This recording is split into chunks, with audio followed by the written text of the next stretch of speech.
Hi there. For any of you who are new here to following me on Instagram or Facebook for that matter, if you're seeing this on Facebook, I wanted to introduce myself to you and just share a little bit about who I am and what I do. So my name is Sarah Phillipe. I am a retired nurse of 13 years, and I am now a board certified holistic health practitioner. And I specifically focus on working with clients of mine to support them in preparing their bodies for their explant surgery. That's removing their breast implants, and then helping them to navigate their healing journeys post-explant. And that does involve a lot of, gut work, really preparing the body for some deeper detox work, dealing with things like parasites, SIBO, candida overgrowth, Lyme disease, mold illness, you name it, and we address it. All right, so this is a very comprehensive, very holistic approach to healing the body by identifying additional root causes beyond the breast implants. So I want to tell you a little bit about my philosophy regarding breast implant illness, and then I'll tell you a little bit about my story. So as someone who has been through this myself, been through breast implant illness, I really understand the big picture of, how we develop chronic symptoms and what it takes to heal the body. So when I think about breast implant illness, or any chronic illness for that matter, it really doesn't matter what you call it.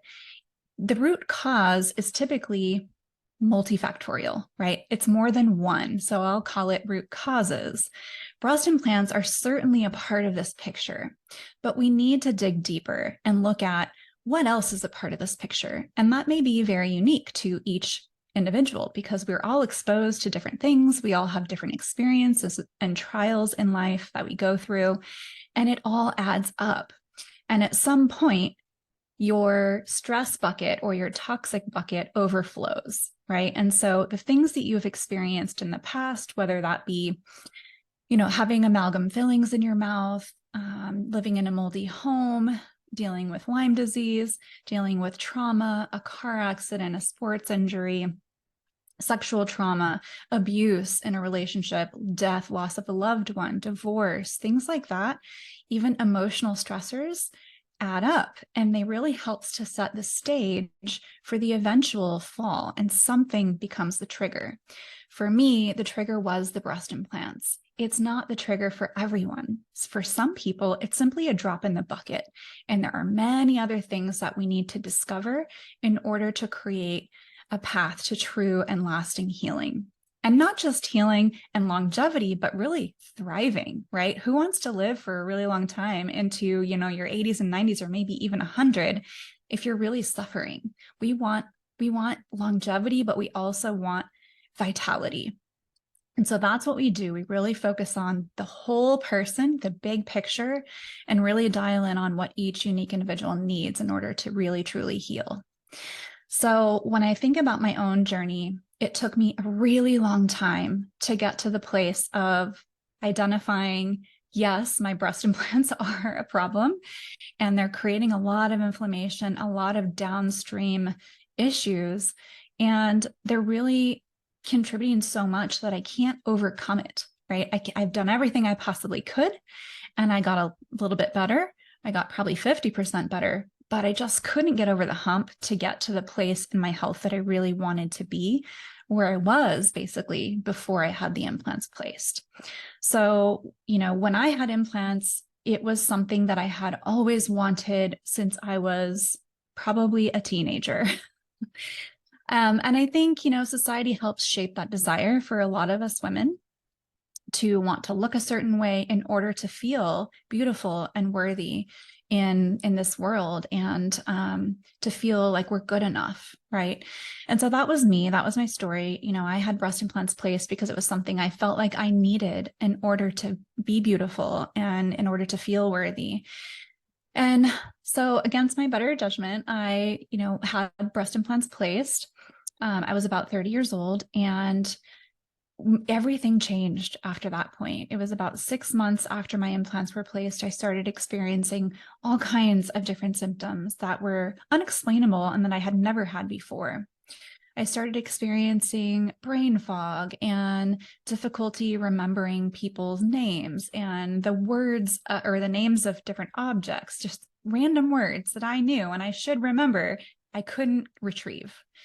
I experienced, lots of different digestive issues, gas and bloating, and loose stool and food intolerances, things that I had previously been able to eat with no problem at all. I experienced irritability and insomnia and feeling very, very cold at night, especially. I would sleep with a hot pack in bed. I had horrific anxiety. I was aware of every single breath that I took from the moment I woke up until the moment I fell back asleep again. And, that's an autonomic nervous system function. You are not supposed to be aware. And so that created a lot more anxiety for me, more than I had already had, because I was thinking about that all of the time. And I knew that that was not normal. I had developed all kinds of, skin problems, rashes, eczema, cystic acne, perioral dermatitis, dryness. My skin was just so dry and flaky. I couldn't keep hydrated. I had difficulty losing weight. I was gaining weight and I was very puffy. My eyes were puffy. My face was puffy. My whole body just felt swollen. Now, I had a lot of other symptoms beyond that, but I would say the brain fog, the anxiety, those were two major symptoms for me that really made it so challenging for me to really enjoy life. I felt like I was struggling and suffering every single day, day in and day out.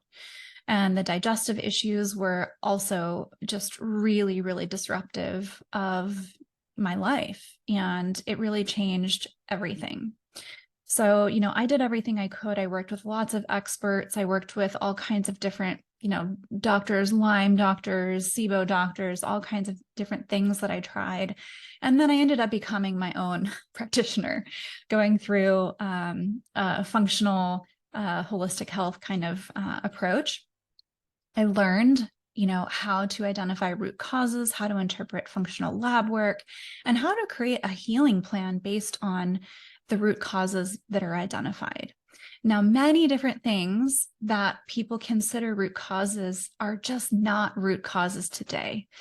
People often are not getting far enough upstream beyond the symptoms, beyond the diagnoses, beyond the conditions that you're experiencing to really get at the why. Why are these things happening? People aren't getting to that point. And so they're spinning their wheels, they're swimming upstream, just like I did, and getting nowhere.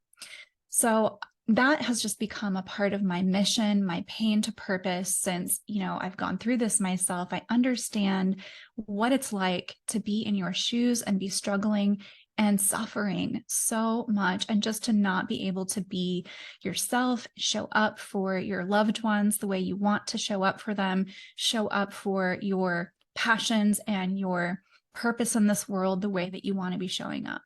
That was me too. So because of that, it's become a pain to purpose for me to really show women the way, how to navigate this journey, give them a path and guidance to follow along through their journey, and really to kind of coach them along the entire way so that they never have to feel alone again, because this journey is so lonely. I remember feeling like nobody really understood what I was going through, and everybody just thought I was crazy or I was a different person. And that was really hard. It was hard on my friendships, my relationship with my spouse, and it was hard on my relationships with my family members.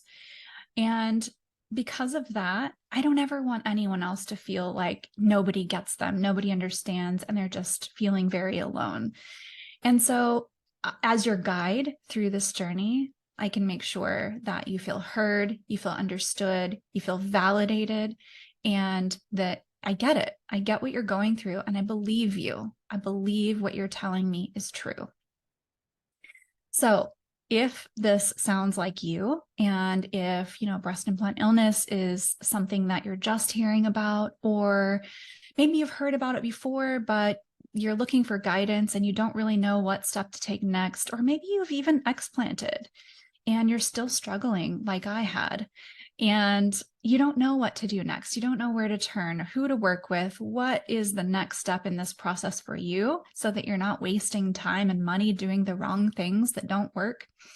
I want to invite you to reach out to me through my link in my bio. You can apply for a discovery call with me where we can spend 45 minutes together just chatting and getting to know each other, sharing your story with me, your journey, kind of how you got to this place that you're in, what you've done so far that has worked or not worked. And we can talk about, what your next steps might be and how I can help you. All right, so go to my link in my bio if you would like to apply for that discovery call, and I hope to be chatting with you soon.